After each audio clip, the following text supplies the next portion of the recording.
Hanif M. Hun, yang mana materinya akan menjelaskan tentang peranan tokoh Minangkabau dalam pergerakan kemerdekaan. Bagaimana tokoh-tokoh Minangkabau yang membuat kita itu bisa mengenal kemerdekaan akan dijelaskan oleh Bang Fikrul. Kepada Bang Fikrul, disilakan. Bismillahirrahmanirrahim. Assalamualaikum warahmatullahi wabarakatuh. Innal hamdalillah nahmaduhu wa nasta'inuhu wa nastaghfiruh wa na'udzu billahi min syururi anfusina wa min sayyiati a'malina. May yahdihillahu fala mudilla lahu wa may yudlilhu fala hadiya lahu. Asyhadu an la ilaha illallah wahdahu la syarika lahu wa asyhadu anna Muhammadan 'abduhu wa rasuluhu la nabiyya ba'da. Allahumma shalli wa sallim wa barik ala nabiyyina Muhammadin wa ala alihi wa sahbihi ajma'in. Pertama-tama antara syukur kepada Allah Subhanahu wa taala. Pada malam ini kita kembali dikumpulkan untuk mengikuti materi selanjutnya yang ingin kami sampaikan tentang ulama dan jihad di Sumatera Barat. Kemudian salawat dan salam kita hantarkan kepada Rasulullah Muhammad sallallahu alaihi wasallam dengan antara kata Allahumma shalli ala Muhammad wa ala ali Muhammad. Para peserta masih semangat hari ini? Alhamdulillah. Itu yang paling penting. Karena materi ini materi sejarah, barangkali nanti akan gak ngantuk-ngantuk sedikit. Ya Bapak Ibu, saya ingin kenalkan dulu, nama saya Fikrul Hanif. Pada saat ini pengajar, dosen di Payakumbuh dan juga di Padang, di UIN Imam Bonjol. Tepatnya itu di sejarah peradaban Islam. Saya lebih banyak konsentrasi menulis itu tentang biografi, kemudian juga tentang sejarah sosial. Nah, hari ini diberikan amanah oleh panitia untuk membahas tentang persoalan ulama dan jihad di Sumatera Barat. Hari ini saya ingin menampilkan beberapa foto. Pertama, ini adalah foto A.R. Sultan Mansur. Beliau ini dikenal sebagai founder dari Kauman Padang Panjang dan juga pernah menjadi pengurus besar Muhammadiyah di tahun 1950-an. Kemudian juga beliau ini merupakan satu-satunya sipil yang pernah dianugerahi oleh Bung Karno dengan pangkat militer, setara militer, yakni Majen Tituler. Ini beliau peroleh itu di masa revolusi kemerdekaan. Kemudian yang kedua, ini adalah Duski Samad. Ini adalah adik kandung beliau, ya, yang pernah menjadi ketua umum Masyumi Sumatera Tengah. Nah, Duski Samad ini merupakan suami pertama dari Rasuna Said. Barangkali Ibu pernah baca tentang Rasuna Said, siapa beliau dan kemudian bagaimana kiprahnya. Nah, inilah yang menjadi suami pertamanya Rasuna Said.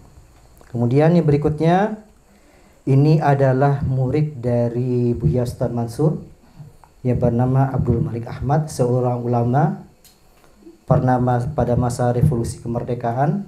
Beliau ini pernah berjasa dalam pembentukan Laskar Hizbullah, tepatnya di Padang Panjang ini. Kemudian juga pernah menjabat sebagai kepala kantor dari Jabatan Sosial Sumatera Tengah, ya. Dan di masa PDRI beliau ini ditugaskan oleh Gubernur Militer Sumatera Barat, yaitu untuk untuk ransum, ya, pengadaan ransum dan juga tentang perawatan tentang korban-korban yang luka di masa PDRI. Dan kemudian yang ini adalah potret dari Sulaiman Arusuli, bukan Syekh Ahmad Khatib, ya. Nah, ini yang sering bablas di media sosial, yang sering mengaitkan foto ini dengan Syekh Ahmad Khatib. Syekh Ahmad Khatib sampai sekarang kita belum tahu bagaimana rupanya. Bahkan Hamka yang pernah menulis tentang Syekh Ahmad Khatib itu gak pernah melukiskan bagaimana fotonya Syekh Ahmad Khatib itu.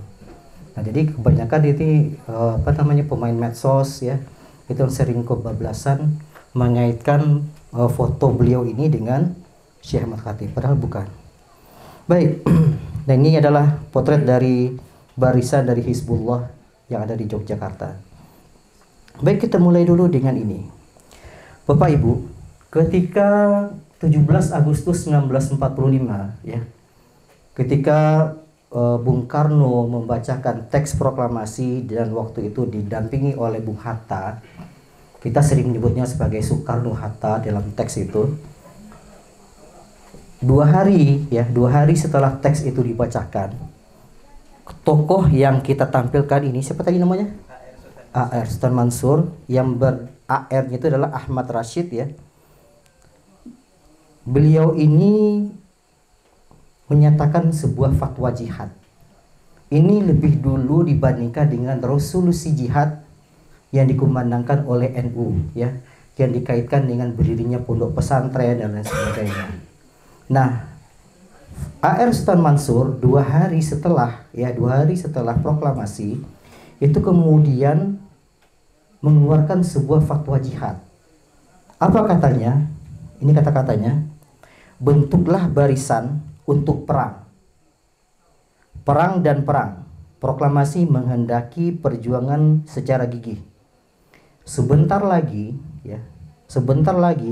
Belanda tentu akan datang membonceng dengan tentara sekutu baratnya.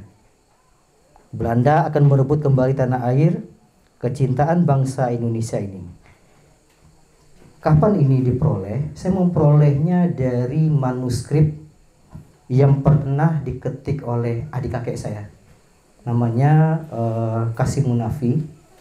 Ya, beliau itu waktu itu menjadi utusan dari Muhammadiyah Kurai Taji. Itu diutus kepada Panjang untuk mengikuti sebuah pengkaderan yang disebut dengan Al-Khamenei-Kenis. Al-Khamenei-Kenis ini biasanya itu diperuntukkan untuk seluruh peserta dari Muhammadiyah yang di seluruh Sumatera West Coast untuk mengikuti pelatihan.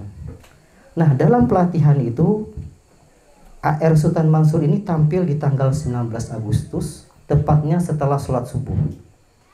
Jadi setelah sholat subuh, beliau didaulat untuk memberikan pengajian awalnya, tapi beliau malah mengeluarkan fatwa jihad ini.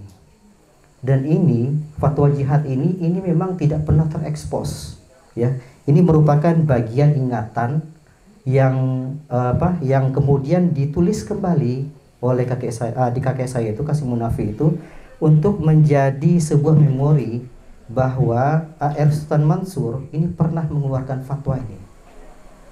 Ya, ini adalah sebuah bukti dari sumber sejarah ya, bahwa sebenarnya Sumatera Barat itu lebih dulu ya mengeluarkan gelora ya, menggelorakan untuk perlawanan terhadap Belanda yang kembali akan datang ke Indonesia.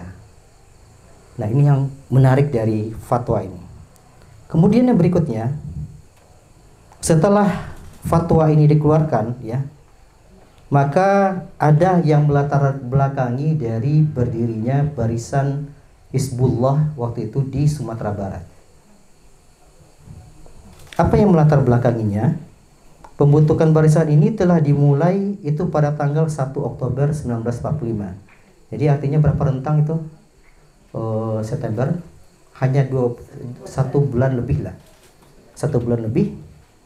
Itu kemudian pimpinan Muhammadiyah perwakilan Sumatera yang waktu itu dipimpin oleh A.R. Sultan Mansur itu bersama Hamka ya, yang merupakan adik iparnya. Jadi Hamka waktu itu sebelum itu sudah merantau ke Medan ya, tapi karena ada persoalan politik dengan Muhammadiyah waktu itu di Medan, akhirnya dia memutuskan membawa anak-anaknya dan juga istrinya yang bernama Siti Raham itu kembali ke Kauman Padapanjang. Ya, itu bersama juga dengan Malik Ahmad, Zainul Abidin Syuaib ya. Itu mengumpulkan para pemuda yang tergabung dalam Pemuda Muhammadiyah dan Hizbul Waton yang dikomandai oleh Samsudin Ahmad. Jadi ini semuanya dikumpulkan nih ya. Seluruh pengurus ini Muhammadiyah ini dikumpulkan di Kauman ya. Juga beserta dengan pengurus Hizbul Waton. Hizbul Waton itu kita kenal mungkin dengan Pramuka. Kalau di Muhammadiyah menyebutnya sebagai Hizbul Waton. Kalau di Sumatera Tawalib itu ada juga gerakan pramukanya, namanya dulu El Hilal ya, El Hilal. Saya nggak tahu apakah bapak ibu ada yang alumni Tawalib di sini? Ya, dulu di tahun 1920-an ya, itu nama organisasi kepanduan dari Tawalif itu adalah El Hilal. Kalau Diniyah Putri atau Diniyah School ya dulu namanya, sebelum bernama Diniyah Putri, itu juga punya kepanduan. Namanya adalah Kepanduan Indonesia Muslim. Ini beda sekali dengan beberapa kepanduan lainnya. Kepanduan Indonesia Muslim, ada Indonesianya, ada kata Muslimnya. Ini menarik. Ada beberapa kepanduan milik dari organisasi ya, pergerakan, misalnya Sarekat Islam kah, ya kemudian Perhimpunan Indonesia kah. Tapi yang milik dari Diniyah School ini dia punya ciri khas, menggabungkan dua hal yang tidak akan mungkin sama. Ya, dua hal yang tidak akan mungkin sama, Indonesia dan Muslim. Nah, Bapak Ibu, sebelum kita lanjut, saya ingin menggabungkan seperti ini. Saya akan duduk sebentar. Ada hal yang membedakan antara ulama dulu dan sekarang. Saya ingin bercerita begini. Padang Panjang yang menjadi tempat kita yang menjadi bagian dari acara kita ini, dulu di masa kolonial Belanda itu namanya adalah Onder Afdeling. Ya. Kalau kita tarik lagi ke atas, namanya dulu adalah Afdeling Batipuah 10 Koto. Itu namanya dulu Afdeling Batipuah 10 Koto. Di Afdeling Batipuah 10 Koto ini hanya ada 3 sekolah yang basisnya adalah Islam partikuler. Dalam artinya itu adalah Islam swasta. Yang kemudian itu merujuk pada satu masjid atau satu surau saja. Dari satu surau ini itu kemudian menjadi lembaga-lembaga pendidikan Islam yang melahirkan kader-kader ulama. Di mana suraunya itu? Sumberau Jembatan Besi atau Surau Jembes kita namanya sekarang. Kenapa Surau Jembatan Besi menjadi pilar utama yang ada di Padang Panjang? Sebab setelah Syekh Abdullah Ahmad kembali, yang merupakan pemilik dari surau itu, kemudian juga Syekh Abdul Karim Amrullah yang merupakan ayah dari Hamka atau yang kita kenal sebagai nama Haji Rasul, ya. Kemudian siapa lagi? Syekh Muhammad Jamil Jambe yang berasal dari Bukit Tinggi. Waktu itu Syekh Abdullah Ahmad menyerahkan surau Jembatan Besi itu kepada kepada Haji Rasul. Kenapa? Karena pengajian waktu itu sudah mulai sepi, dan dia diminta kepada Haji Rasul untuk menghidupkan pengajian di surau Jembatan Besi itu. Ada hal yang membedakan ketika Haji Rasul itu menyampaikan metode dakwahnya. Ada hal yang berbeda sekali. Dia menyampaikan apa yang ia terima waktu itu dari Syekh Ahmad Khatib Al-Minangkabawi, sesuatu yang mencerahkan bagi masyarakat, sesuatu yang mencerahkan bagi jemaah pengajiannya. Dan itulah yang kemudian menyebabkan surau ini kemudian menjadi basis utama dari gerakan Islam modernis di masa itu. Dari surau inilah kemudian lahirlah tokoh-tokoh, ulama-ulama yang kemudian juga ikut mendirikan sekolah-sekolah Islam. Siapa saja di antaranya? Pertama bernama Zainuddin Labai El-Yunusi. Dia adalah kakak dari Rahmah El-Yunusia yang mendirikan Diniyah School. Dulu namanya Diniyah School. Diniyah School itu yang sekarang itu yang awalnya itu adalah merupakan masjid, ya, masjid yang sekarang ada di tengah-tengah Diniyah. Di situ dulu awalnya. Di situ dulu awal dari kelasnya dulu. Hanya sekolah itu. Yang pernah belajar di sekolah itu adalah Hamka. Hamka pernah belajar di Diniyah School yang berupa surau itu dulunya. Belum seperti ini, Bu. Belum seperti sistem ini, kan sistem klasikal kita namanya. Ada orang yang menyampaikan materi di depan, ada juga orang yang mendengarkan di depan, ada bangku, ada kursi, ada meja, kemudian ada papan tulis dan sebagainya. Itu sistem klasikal. Dulu itu belum ada sistem klasikal, masih dalam bentuk pengajian yang kita sebut sebagai halaqah itu. Nah, kemudian sekolah yang kedua itu bernama Sumatera Tawalib. Itulah yang berdiri di Padang Panjang pada hari ini. Yang awalnya Sumatera Tawalib ini, ya, Sumatera Tawalib ini Ini merupakan bagian dari surau jembatan besi yang kemudian bertransformasi menjadi sebuah sekolah. Kemudian sekolah yang ketiga adalah Madrasah Irsyadin Nas. Mungkin Bapak Ibu tahu sekolah yang pernah didirikan oleh Syekh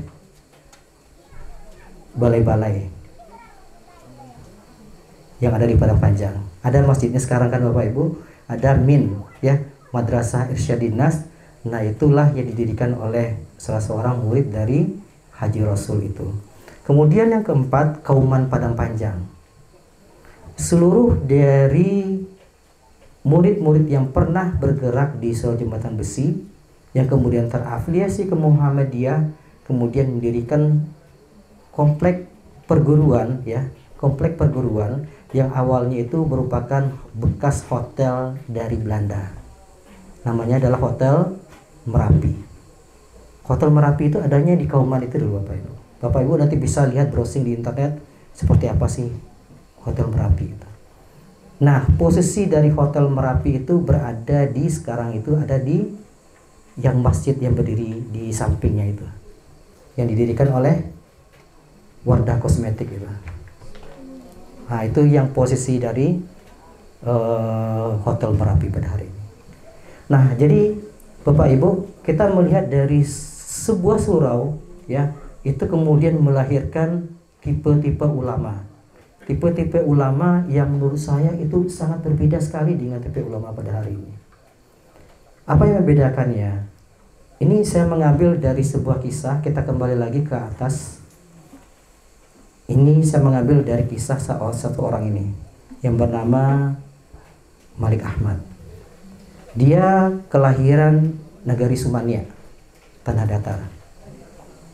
Ayahnya dulu merupakan seorang ulama ya, yang juga ikut mendirikan Sarekat Islam cabang Tanah Datar. Nah, beliau ini di usia 25 tahun dia merupakan kader terbaik dari Sultan Mansur.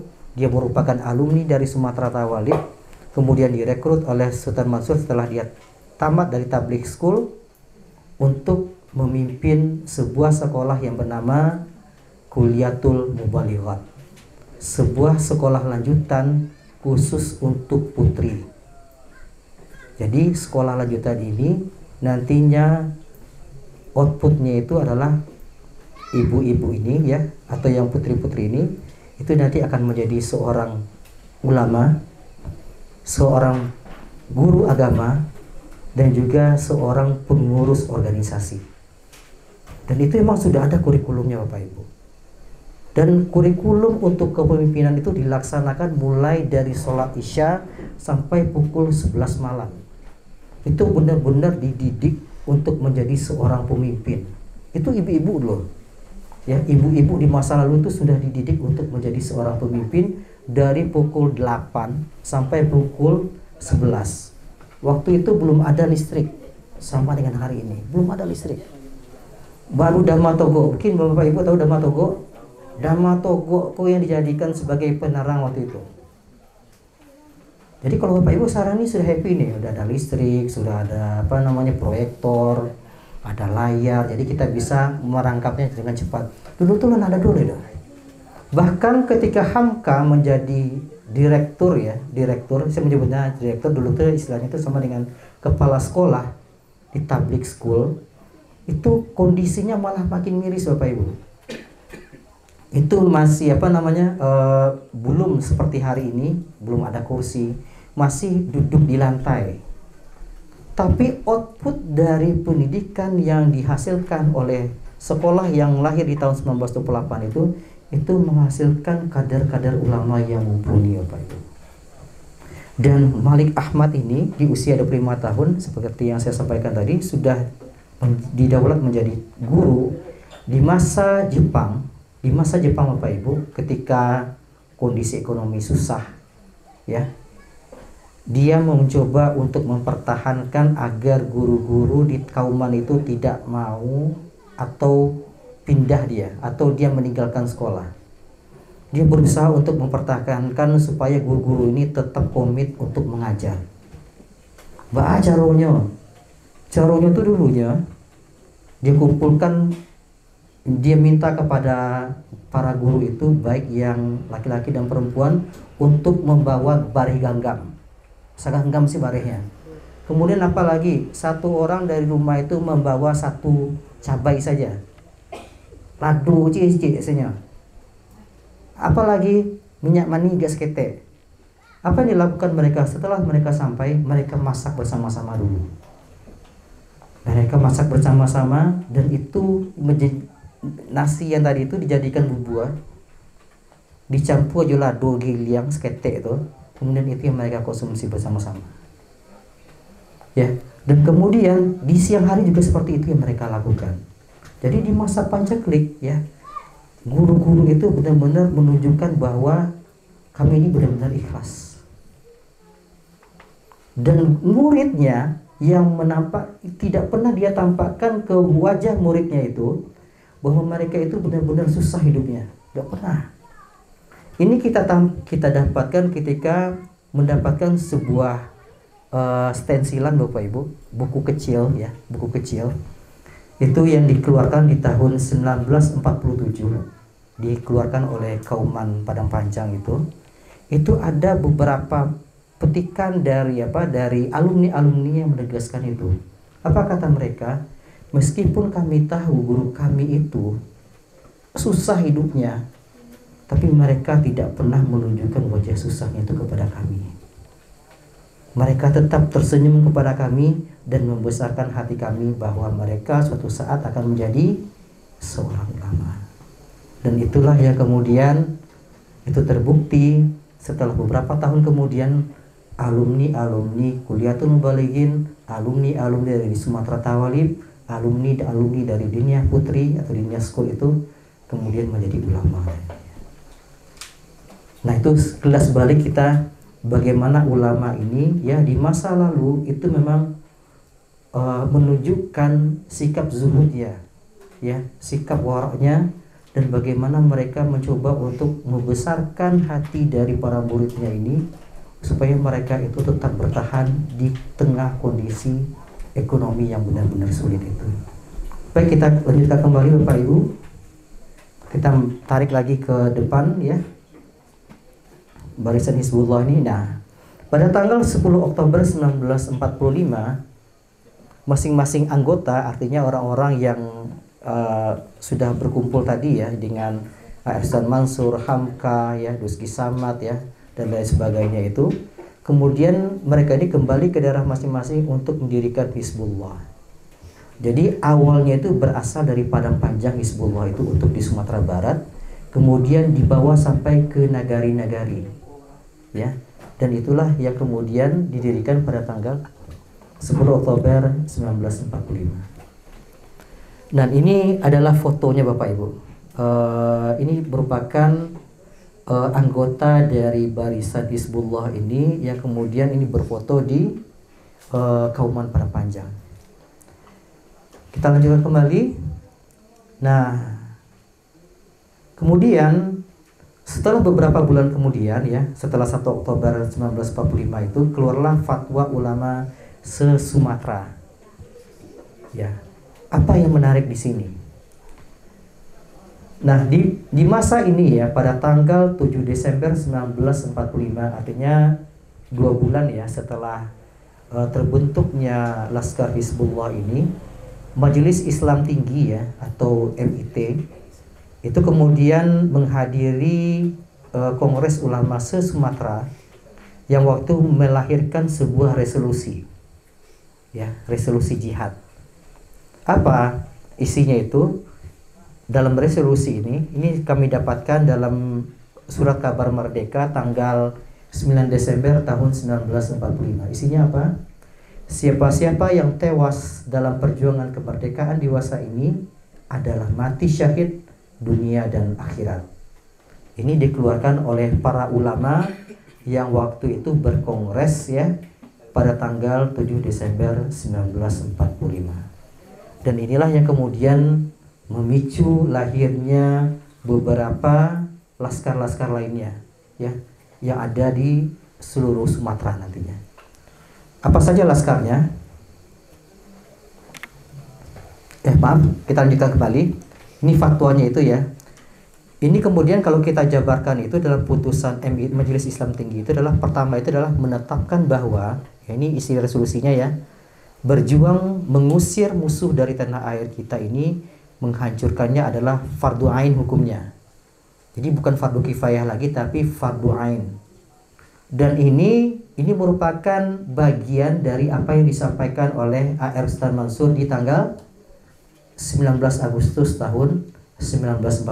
Karena dia sudah langsung konkret bilang, Belanda akan datang ke sini, kita harus mengasah parang dan lain sebagainya untuk menghadapi Belanda yang akan kembali ke Indonesia. Dalam fatwa jihad ya, fatwa yang dikeluarkan oleh ulama se-Sumatera ini ditegaskan, pertama, berjiwa mengusir musuh dari tanah air, ini menghancurkannya adalah fardu ain hukumnya. Jadi wajib. Kemudian yang kedua apa? Yang kedua, menetapkan bahwa siapa-siapa yang tewas dalam perjuangan adalah mati syahid dunia akhirat. Mayatnya tidak dimandikan, kemudian dikafani dengan pakaian yang dipakainya dan tidak disembahyangkan. Ya. Ketiga, pengkhianat bangsa dinasihati dan diawasi, manakala sikapnya tidak berubah, maka hukumnya adalah halal darahnya atau boleh dibunuh.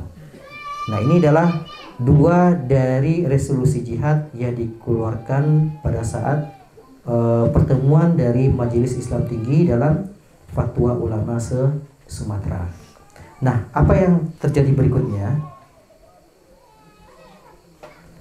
Setelah keluarnya resolusi jihad itu, terbentuknya Laskar Sabilillah. Ini pada tanggal 8 Desember 1945. Ya, kemudian dilanjutkan dengan pelantikan 15 opsir barisan ini di lapangan atas Ngarai, Siano, Bukit Tinggi Bapak Ibu.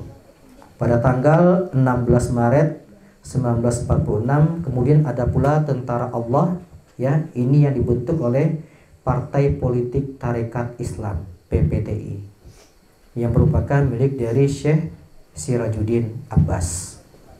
Nah, jadi masing-masing partai ini punya laskar.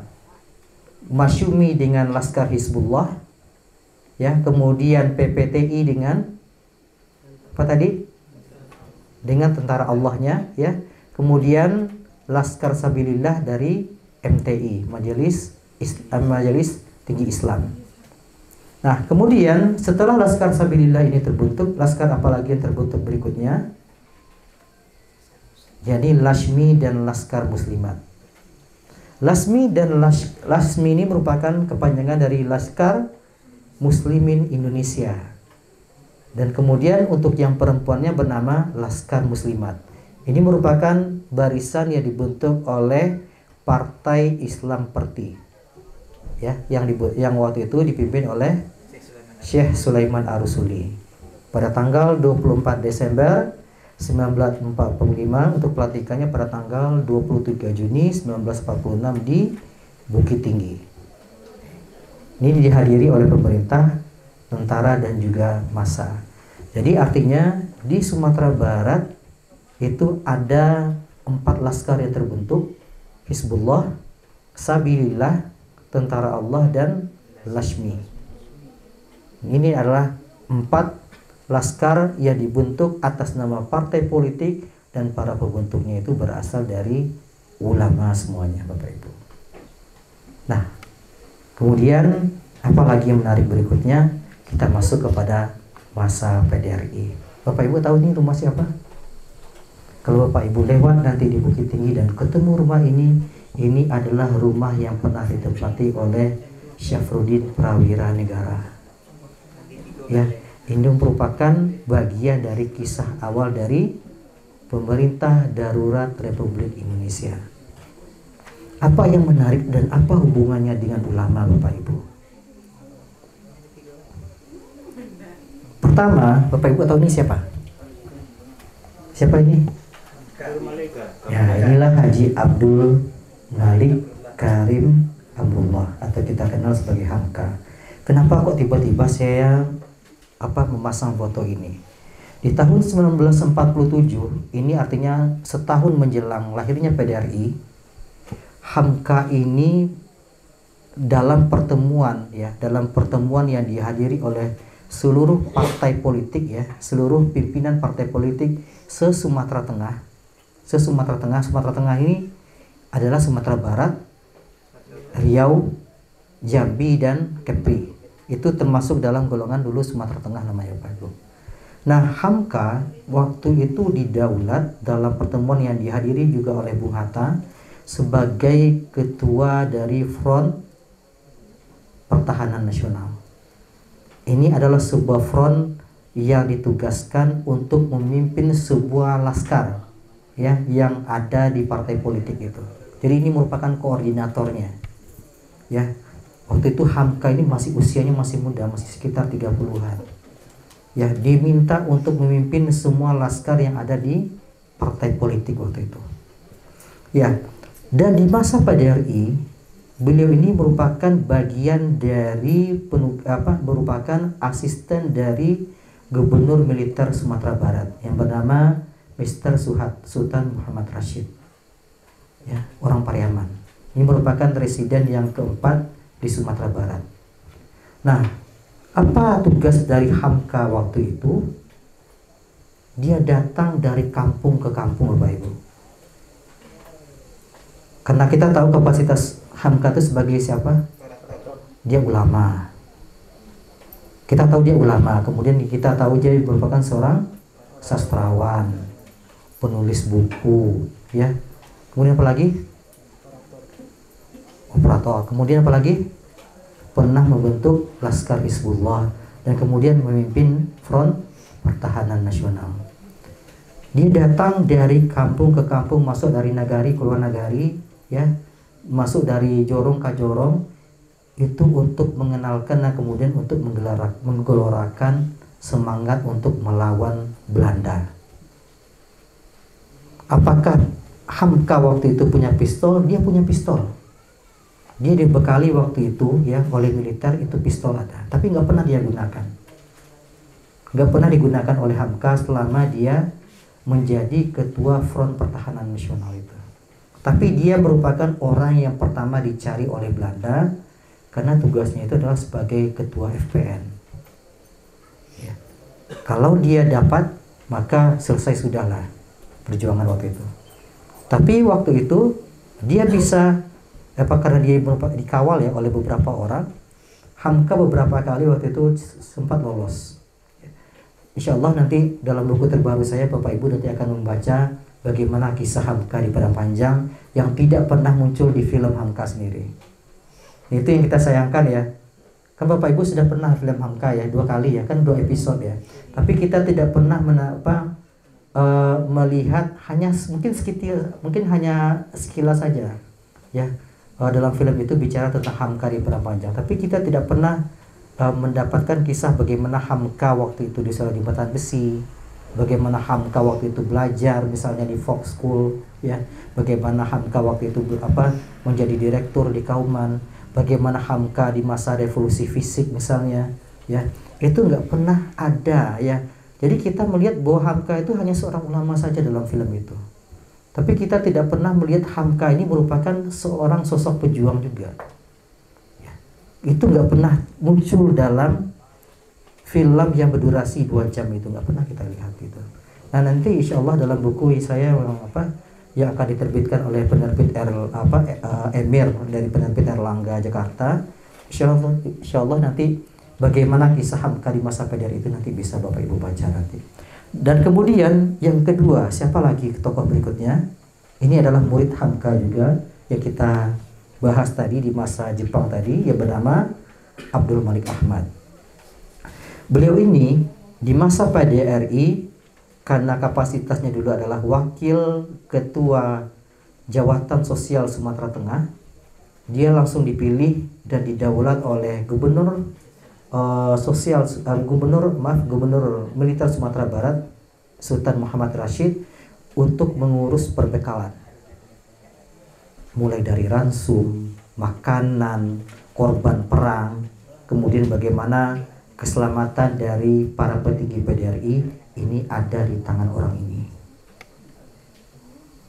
Dia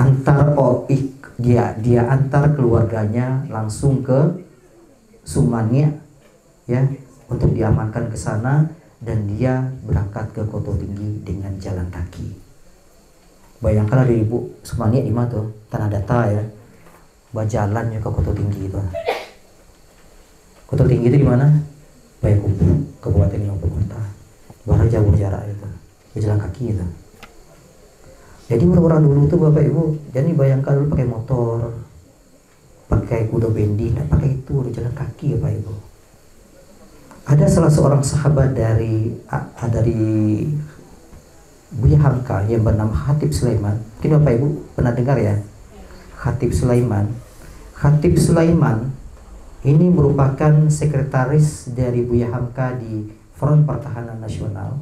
Itu pernah berjalan kaki dari Koto Tinggi, pertama dari Koto Gadih ya, yang ada di Agam sana, berjalan ke Koto Tinggi. Kemudian pada pagi harinya, dia sampai sore hari di Koto Tinggi. Pagi harinya dia ditugaskan oleh Sultan Muhammad Rashid untuk memimpin rapat rahasia di situ Jobatua. Dari Koto Tinggi berjalan kaki, lo lihat kan? Situ Jobatua Raja Buhatua. Tapi sekali lagi para pemimpin dulu itu Yubana ikhlas sampai ketika dia tewas dalam peristiwa 15 Januari tahun 49 di situ Jobatua itu, dia dikirimkan berita kawat ya, berita kawat kematian itu seminggu kemudian oleh Gubernur Militer Sumatera Barat. Tapi apakah keluarganya memanfaatkan dari kehadiran dari suaminya ini, dari ayahnya ini untuk mendapatkan keuntungan? Enggak. Semua keluarganya itu berjuang sendiri-sendiri. Dan demikian juga keluarga yang berasal dari orang-orang Masyumi juga seperti itu. Ya. Mereka benar-benar hidup di masa revolusi kemerdekaan itu Bapak Ibu, dalam kehidupan yang sangat terbatas. Dan kemudian yang berikutnya ini adalah Sa'alah Yusuf Sultan Makutum. Di masa PDRI ketika Khatib Sulaiman tewas, kemudian ada Bupati Arisun yang juga merupakan bupati dari Bupati Militer Kabupaten Lombok Kota tewas juga. Nah, inilah orang yang menggantikan posisinya. Dia juga seorang ulama. Sebelumnya dia merupakan bupati di Solo. Ditarik oleh Sultan Muhammad Rashid untuk menggantikan posisi dari Arisun, dan wakil bupatinya adalah ini, Malik Ahmad. Tapi sekali lagi mereka nggak dapat fasilitas negara. Kenapa? Karena kondisi masa itu adalah darurat.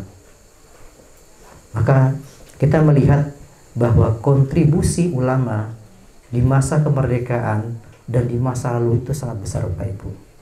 Kalau Snok Horgronje ya, itu mewanti-wanti kepada pemerintah kolonial Belanda ya, lewat resolusi yang pernah dikeluarkan oleh Snok, jangan biarkan Islam politik itu berkembang. Itu Snok mengatakan, dan itu yang kemudian diamini oleh pemerintah sampai sekarang. Coba Bapak Ibu lihat, kenapa kok Snok tiba-tiba mengeluarkan resolusi itu? Karena dia bercermin dengan apa yang terjadi di Aceh. Tentara Marsose sekian banyak jumlahnya itu tidak bisa mengatasi dan memadamkan perlawanan dari rakyat Aceh. Satu ditangkap, datang lagi. Satu ditangkap, datang lagi. Tuku Umar tewas, kemudian dilanjutkan oleh istrinya Curniadin. Sampai nanti kemudian ditangkap lagi, tapi tetap terjadi perlawanan. Kemudian dia diutus oleh pemerintah Zakhan ya. Zakhan ini merupakan sebuah badan yang bertugas untuk menyelidiki apa yang terjadi di negeri jajahan. Waktu itu Snok ini ditugaskan untuk menyelidiki apa yang terjadi di Aceh. Kenapa kok orang Aceh ini tiba-tiba tidak mau berhenti untuk melawan? Dia mendapatkan kesimpulan itu. Apabila Islam politik ini ditebas ya, tidak dibiarkan hidup, maka pemerintah kolonial Belanda akan aman berada di negeri jajahannya. Dan itulah yang kemudian terjadi di masa kini. Ya. Segala gerakan yang berhubungan dengan persoalan keislaman itu kemudian dibatasi. Kita melihat misalnya, Bapak Ibu pernah tahu KUHP ya? KUHP itu apa? Kitab Undang-Undang Hukum Pidana. Bapak Ibu tahu sumbernya dari mana? Hukum Belanda. Namanya Wetboek van Strafrecht. Ya. Wetboek van Strafrecht ini merupakan sebuah produk hukum yang dibentuk untuk negeri jajahan. Negeri jajahan Bapak Ibu ya, bukan negeri yang berdaulat, bukan loh, negeri jajahan. Dalam sebuah klausulnya itu, dalam beberapa pasalnya itu ya, dalam beberapa pasal itu terdapat pembungkaman terhadap gerakan yang terjadi apabila terjadi perlawanan terhadap negara. Nah, itu yang kemudian yang disebutkan oleh Bapak tadi, itu yang kemudian dilegalkan oleh Bung Karno di tahun 1950-an sebagai undang-undang subversif. Kalau di masa kolonial Belanda itu namanya itu adalah Vergadeverbond. Ya, Vergadeverbond, ada persdelik dan sebagainya. Dan hukumnya itu nanti itu sangat berat sekali. Ya. Dan kita melihat bagaimana ulama-ulama ya yang ada di masa lalu ya itu berperan aktif ya, berperan aktif tidak hanya untuk menciptakan kaderisasi, tidak hanya membentuk sekolah ya, tapi juga bagaimana mereka memposisikan diri mereka di tengah umat dan di masa kemerdekaan. Barangkali itu yang bisa kami sampaikan pada hari ini, karena ini sudah melebihi batas yang ditetapkan tadi oleh panitia. Barangkali itu yang bisa kami sampaikan. Mudah-mudahan sekelumit kisah mengenai ulama dan juga fatwa jihad ya yang ada di Sumatera Barat ini ada manfaatnya bagi Bapak Ibu. Kita tutup. Wabillahi taufiq wal hidayah wal afu minkum. Assalamualaikum warahmatullahi wabarakatuh.